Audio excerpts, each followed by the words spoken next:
Final, com Alexandre Garcia, direto de Brasília. Muita gente espera um troco do Congresso à decisão de Gilmar, que tirou a iniciativa do Congresso Nacional para iniciar processo de impeachment, especialmente contra ministros do Supremo, né? Disse que só quem pode iniciar é o Procurador-Geral da República.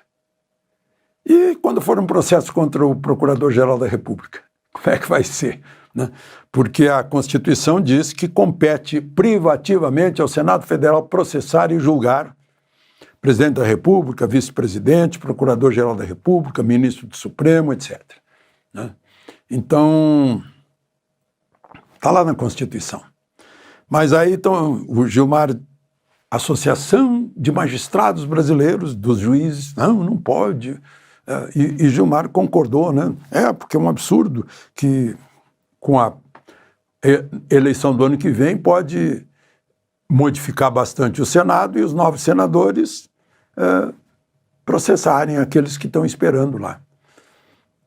Eu vi no jornal que são 99 processos. Campeão é Moraes, depois vem Gilmar, depois vem Dino, vem Toffoli, né?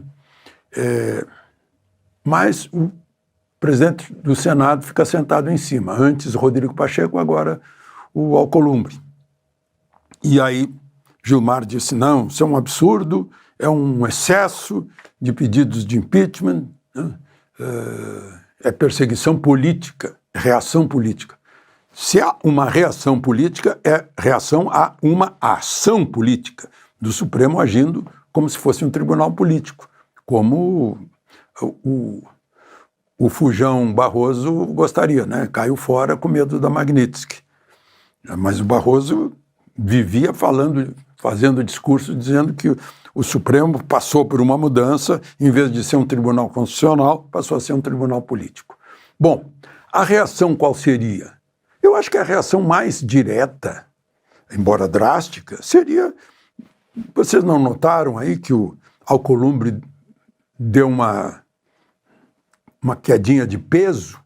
Então ele está menos pesado para se levantar de cima dos requerimentos. Tira uns 4 e já dá de bom tamanho e de boa justiça, porque pega 4 que saíram das 4 linhas da Constituição, como a própria grande imprensa tem reconhecido, semana toda reconhecendo isso nas páginas de opinião, que houve um ciclo de exceção, sim, portanto, um tribunal de exceção, um juízo de exceção, que é proibido pelo inciso 37 da cláusula pétrea, artigo 5º dos direitos e garantias individuais.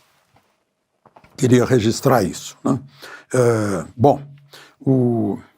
Falando nessa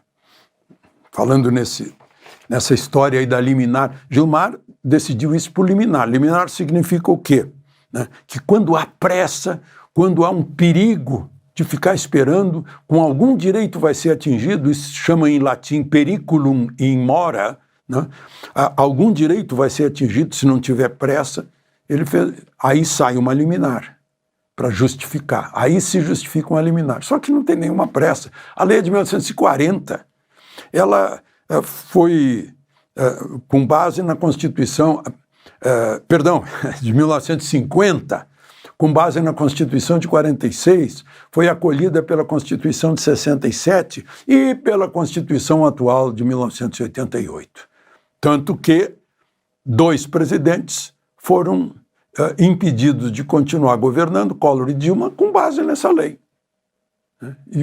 E o Gilmar altera a lei. Ele pode dizer que é inconstitucional e só. Agora, alterar a lei, fazer outro texto é com o legislativo. Ele fez outro texto, botou o PGR, botou...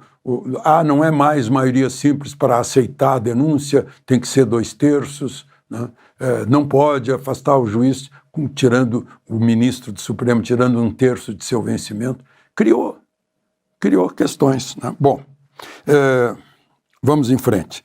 O presidente Lula, cuja desaprovação está crescendo, né? Pelo Datafolha, ele está perdendo a 37 a 32. 37% dizendo que ele é ruim ou péssimo e 32% dizendo que ele está ótimo e bom. Mas ele fez um discurso contra o teto de gastos. Foi a coisa mais preciosa que saiu do governo Temer, uma delas, né? E é essencial. E chegou a mentir que os Estados Unidos não tem teto de gastos. Meu Deus, como se discute lá o teto de gastos. Também disse que o Brasil é a 8ª economia do mundo. Não é mais. Está perdendo para a Rússia, né? O Brasil é a 11ª economia do mundo se o PIB brasileiro conseguir chegar até o fim do ano. Tá de um jeito que está encolhendo tudo. E, bom, a outra questão que eu queria, uma questãozinha rápida, Hugo Carvajal está fazendo grandes depoimentos nos Estados Unidos para ficar com menos pena, né? E aí envolve Cuba, Venezuela, o Petro da Colômbia, o Foro de São Paulo, narcotráfico, o Cartel de los Soles, os cartéis, né, facções brasileiras, e só para concluir, um ex-governador que foi preso pelo Maduro, durante a campanha eleitoral do Maduro, em que ele deu aquele golpe em 28 de julho do ano passado, e o Brasil ficou quietinho, não disse nada, Alfredo Dias morreu na prisão. Só podia falar com a filha. Estava preso, confinado, morreu na prisão. Mais um cadáver na conta de Maduro. De Brasília, Alexandre Garcia.